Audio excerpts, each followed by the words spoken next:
What's up guys, for today's video mag-change oil tayo. I-change oil natin si Smash. Gamit natin yung Shell Advance na may synthetic blend. Yun ba yun? Nakikita nyo, tinanggal ko po yung ano nya. Yan. Hindi makikita kung yung legit daw yung oil natin pag may ganyan.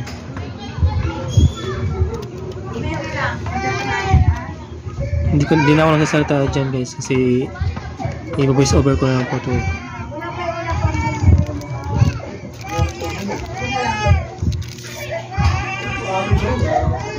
So kasi ano ko na po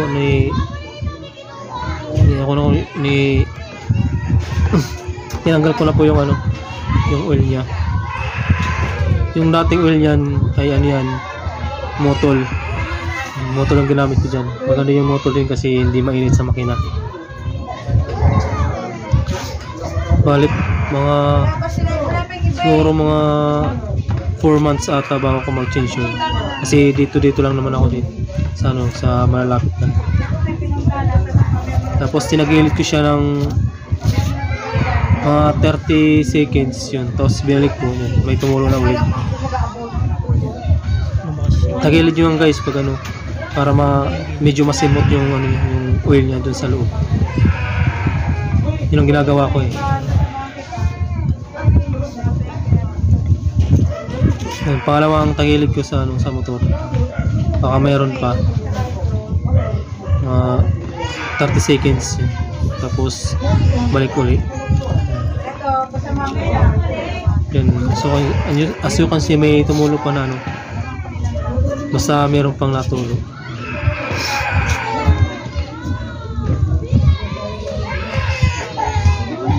Pagkatapos yan, tanggalin natin yung oil filter. Kailangan yan magkasabay pag change oil ka ng oil mo. Papalitan mo din yung oil filter para malinis lahat. Kasi yung oil filter na yan may kasamang langis yan. Para lahat ng langis nisama talaga. Yung oil filter ko pagkakabili ko 80 pagkakabili ko. Sa kabila naman lang mga 50 sa ibang bilihan.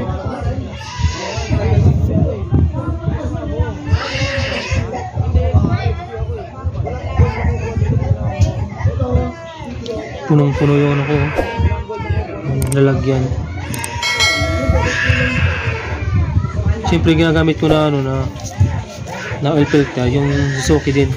Kasi Suzuki din yung tatak ng motor natin. Suzuki Smash.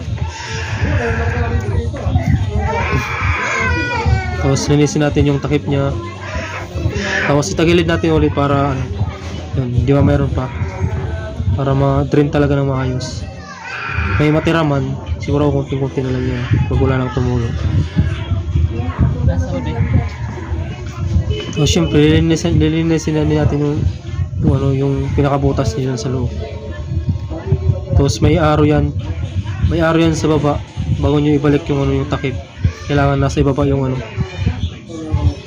arrow nya, yung mga naka-smash dyan. Tapos makikita nyo may spring. Tapos yung gasket na yan tawagin O-ring.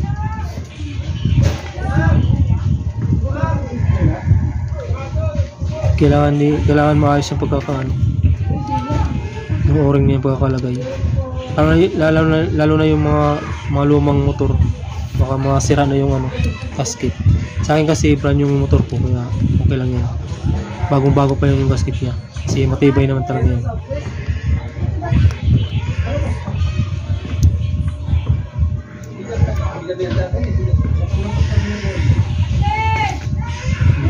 Babalik natin yung tornilyo niya.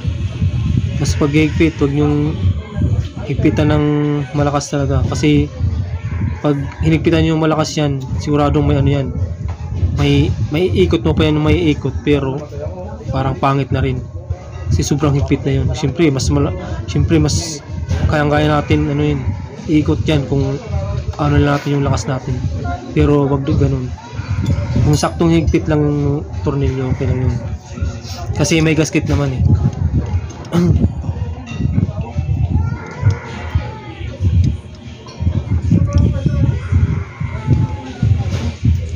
Lalo na yung ginagamit natin yung way na panghigpit, talagang makakapwersa ka dyan kung tutuusin lang. Kaya wag ganun, wag natin higpitan ng ano, kasi may gasket naman yan.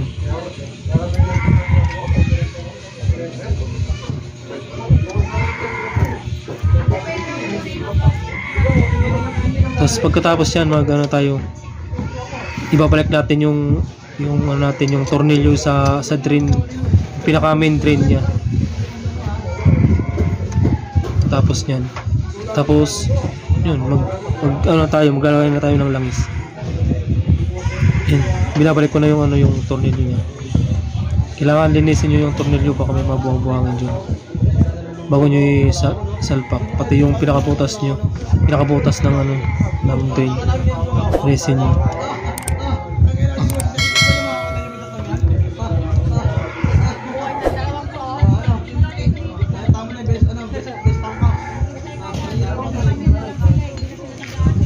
Tapos pag higpit din, ganoon din, kailangan hindi sobrang higpit din, kasi siyempre mas malakas tayo, kumakain tayo eh. Kung ano lang natin yung lakas natin. So yun, lagyan na natin ng ano, ng oil. Ang gamit natin si Shell Advance i10W40, may 6 synthetic blend. May ano yan, may polysynthetic na tinatawag din. Yun ang mas maganda talaga. Kasi pang matagalan na ano gamit yun, pag may polysynthetic talaga.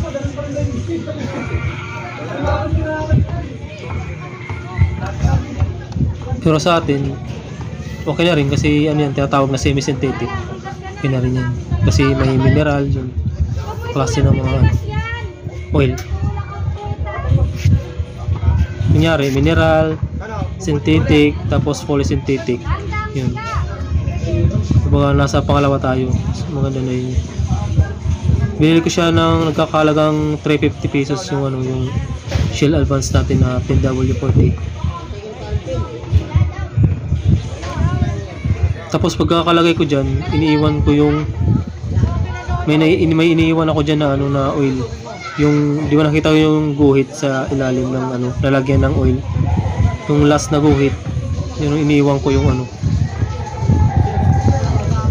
ganyan, yung tinuturo ko, iniiwan ko yan, may oil pa lang ganyang karami.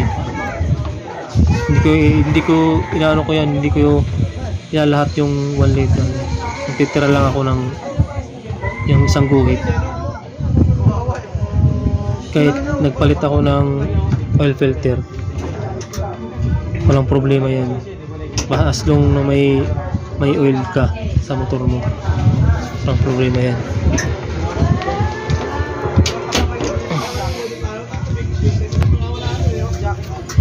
Tapos konting tingin sa ano, sa dipstick nya kung sakto na talaga.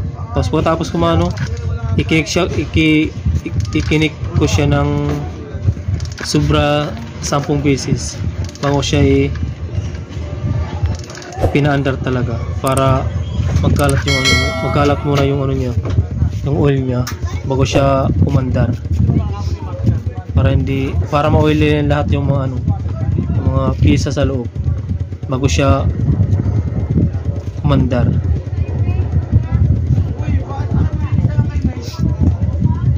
So yun lang guys. Salamat sa panonood guys, kasi nabubulol na ako. Pasensya na po kayo kasi hindi naman tayo Tagalog talaga eh. Ingat kayo dyan mga guys. Salamat sa panonood.